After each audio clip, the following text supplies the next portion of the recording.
Your outcomes in life are often a lagging measure of your habits. A lot of the time people talk about, I want to have more money, or I want to lose weight, or I want some kind of result. But the truth is, your bank account is a lagging measure of your financial habits. Your weight is a lagging measure of your eating habits. Your knowledge is a lagging measure of your learning and reading habits.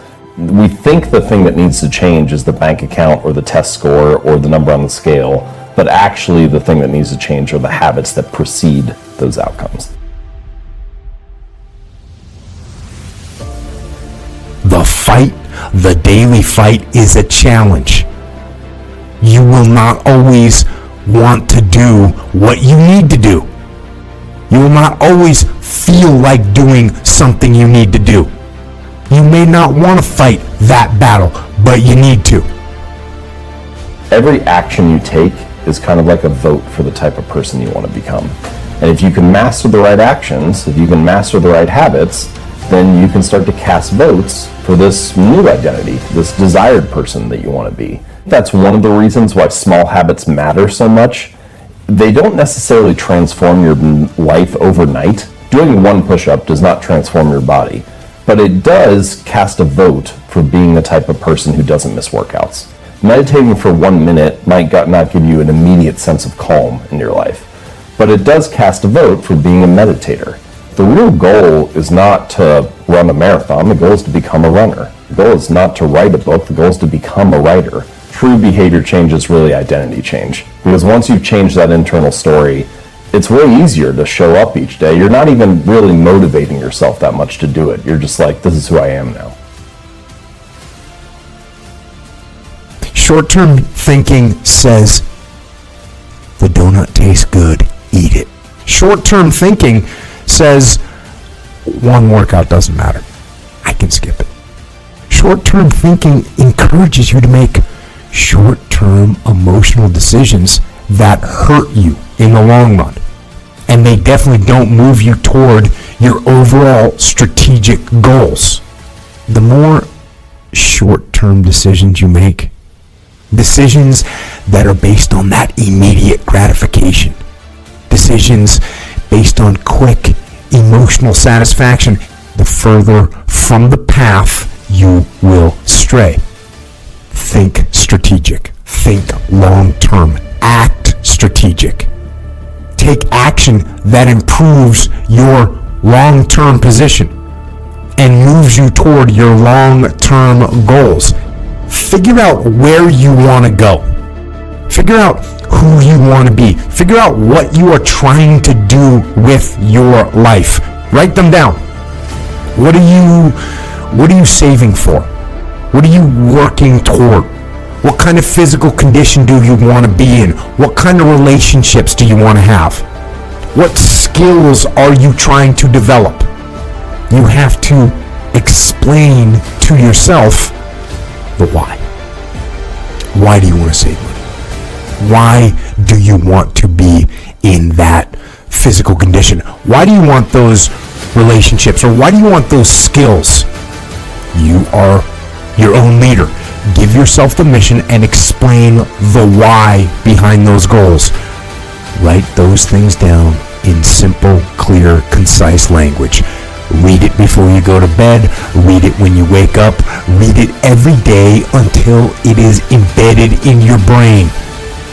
You need to win battles in order to win the war. You need to get out of bed. You need to run. You need to work out. You need to read and study and practice. And you need to do things that you don't necessarily want to do. And I know that can be hard. That's why people lose the war. That's why people never achieve their strategic goals. One missed workout at a time. One donut bypasses security. And then another. And then another. And it all adds up. Why? Because we don't think about the big picture. To win tactically, we have to think strategic all the time. Think strategic all the time. Before any action or any inaction, ask yourself this question. What I am doing, what I am about to do, is it going to help me get where I am going? Is this action going to make me stronger or weaker? Is this action going to make me smarter or more skilled? Will this action move me toward the strategic long-term goals I am trying to achieve in my life? Don't rationalize. Don't negotiate. That is where discipline comes from. Discipline is rooted in the truth we tell ourselves, and discipline delivers long-term strategic success. Strategic thought is disciplined thought. Strategic thought allows you to make the right tactical actions to move you forward, to achieve your goals, to be who you want to be and do what you want to do. For 2022 and for life, think strategic. Know why you are doing what you are doing, and then get out there every day and win those small, tactical, short-term battles so you can win the strategic, long-term victory that puts you where you want to be.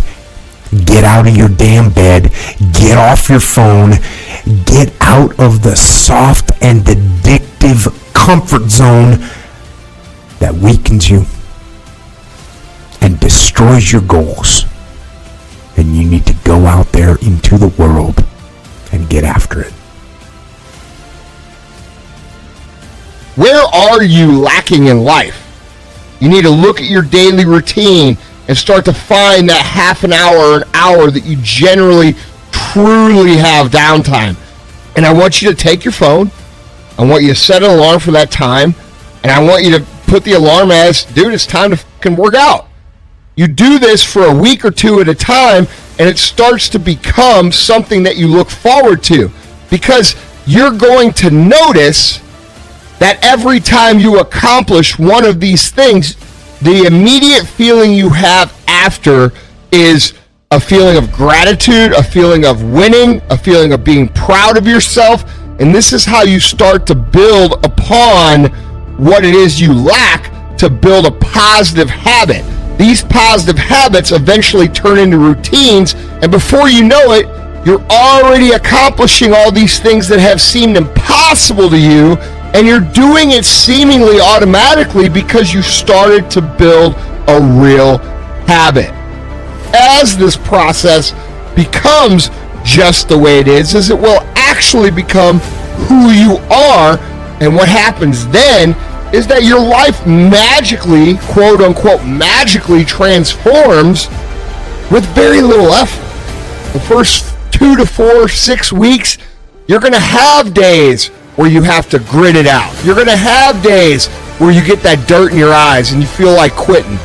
But the point is, if you push through those days, you create a new habitual process that produces a beneficial result for you. You have to realize that the reason you are where you are is because you have a habit that you haven't been able to break. And that habit is quitting. Most people can never get over the habit of quitting, ever. Most marathon runners don't just decide, I'm going to run a marathon and go out and do it. Now, I know a couple of guys who have done that, but that's just not the norm. Running a marathon is the process that is a result of the habit of running. People who start running, they eventually, the first couple of weeks, they're like, this sucks. They stick with it, and they eventually start to form a habit that they continue to build upon. And this is the same in every single area of life, whether it be dieting, whether it be working out, whether it be maintaining healthy relationships, whether it be becoming financially successful. Consistency is always the key, and you have to put work into developing, and I mean conscious work, into developing your routine and habits. Because if you don't, it will always be a fight. It will always be a struggle, and that's not what we want to live like. And that starts by being conscious of how we create habits, being conscious of which habits we have, and being conscious of, implementing the habits we have in areas that were great into areas that we struggle. It's necessary for you to foster these habits in multiple areas of your life. That's the big kicker here. You can't just win in one area and then let the other area go. So instead of just having one area that you're good at, start working on all the areas and start implementing your systems, and watch these positive habits start forming and these skills beginning to cultivate. These things compound, they go together. When you realize you're spending your time in more productive ways, you start to notice when you're slacking off more. Being positive in one aspect of your life pushes you to cultivate those successes in other areas. And the ongoing goal is that you do become so well-rounded and so quote-unquote big that it's literally insulting for you to even consider giving up in any other area. Life is hard, guys. Any path you take that ends up with building yourself up is going to be hard. Quitting is easy. Lying in bed your whole life watching The Walking Dead is easy. But what are you getting out of that? That's not happiness to you. That's not happiness for anybody. There is no way around putting in the work. If you want to succeed in anything, you are going to have to work your ass off for a really long time. The reason why we go back to old habits is because our goals are too lofty. We're not achieving our goals fast enough. We're very impatient nowadays. We're not proud of ourselves for the small accomplishments. What we need is this monstrosity of a thing to happen and say, I did it. Nah. There's a process that you have to go through, and patience is the process. You have to learn, what do you want in your life? We have so much influence coming at us that we are so lost. We don't know what we want to do because we don't spend enough time with ourselves. And it's okay to sit in a room by yourself in a chair and just think about you, where I want to be, where do I see myself tomorrow, the next year from that. And it takes a lot of self-discipline.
Sau cơn mưa đêm em đã làm gì giờ, khói thuốc lăn lần nhì giờ, anh chỉ muốn một đêm này không ngày ai ôm anh gì. Yeah yeah, em muốn là quê mà sao mà em đã cần đi nhưng mà 30, anh không thể giữ em được bên mình. Và bao nhiêu ngày sau là người ghen tình, bao nhiêu người mấy em đã quên rồi, vẫn là con mãi nằm bên tôi, giờ chỉ còn mãi nằm mòn trôi. Yeah, anh chẳng thể giữ để cho em nhiều điều, không mấy con mất điều em mới không muốn. Yeah, em mới không muốn. Yeah, em nhớ muốn bên anh như khi em muốn mãi bên anh, em nhớ muốn say nhà để là mơ mà em cần anh. Yeah, mà đang mê mơ chỉ cần ai sai nên anh ai em không muốn mai chỉ cần ai mà đang mà sao và em muốn đêm nay em đã trôi đã biển qua cảm xúc như cơn mưa kia đang biển tối. Đã mệt mà đi mà đôi mắt em thật u sầu, mà đi mà đôi mắt em thật màu nâu, và anh muốn ôm em thật chặt vào trong khu phố anh ôm lấy một tay em không thể thắng dài như cơn mưa anh không ngần lại. Em đã đi xa đi mất chỉ còn này anh qua đêm cất nỗi buồn như anh không ngờ như em ta không bên nhau xa rồi, chỉ còn cơn mưa kia đang nhạt trôi và em.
so strong.